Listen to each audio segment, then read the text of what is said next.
চলমান টি-20 বিশ্বকাপের গ্রুপ পর্বের বেশ কয়েকটি ম্যাচের ফলাফলে প্রভাব বিস্তার করেছে বৃষ্টি, যে প্রভাব পড়েছে পয়েন্ট টেবিলে। গ্রুপ পর্বে 40টি ম্যাচের মধ্যে 4টি বৃষ্টিতে ভেসে গেছে। বাধার মুখে পড়েছে ম্যাচগুলো। বেশিরভাগ দল বাদ পড়ার কারণ ছিল এটি। গ্রুপ পর্বের পর মাঠে গড়ানোর অপেক্ষায় সুপার 8। এই রাউন্ডে বাংলাদেশ 3টা ম্যাচ খেলবে। বাংলাদেশের 3 ম্যাচেই আছে বৃষ্টির শঙ্কা।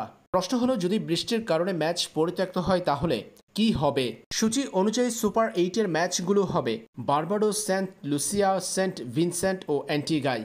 এই 4 জায়গাতেই জুনে। বাকি দিনগুলোতে বৃষ্টির সম্ভাবনা রয়েছে।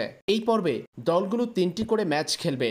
কোনো ম্যাচেই বৃষ্টির জন্য রিজার্ভ ডে রাখা হয়নি। এর ফলে ম্যাচ পরিত্যক্ত হলে দুই দলই পয়েন্ট ভাগাভাগি করে নিবে, যা দলগুলোকে বড় বিপদে ফেলতে পারে। সাধারণত বৃষ্টির কারণে ফলাফলের জন্য দল দুটিকে ন্যূনতম 5 ওভার করে ব্যাটিং করতে হবে। অবশ্যই সেমিফাইনাল ও ফাইনালের জন্য সেটা হবে 10 ওভার, কারণ সেই ম্যাচগুলোতে আছে রিজার্ভ ডে। প্রথম সেমিফাইনালের জন্য রিজার্ভ ডে রেখেছে আইসিসি, আর ফাইনাল ম্যাচের জন্য রিজার্ভ ডে রাখা হয়েছে। এবারের বিশ্বকাপে এই দুটো ম্যাচের জন্য রিজার্ভ ডে রেখেছে বিশ্ব ক্রিকেটের সর্বোচ্চ নিয়ন্ত্রক সংস্থা। আর দ্বিতীয় সেমিফাইনাল ম্যাচটি বৃষ্টির কারণে পরিত্যক্ত হলে সেটিতে পয়েন্টে এগিয়ে থাকা দল যাবে ফাইনালে।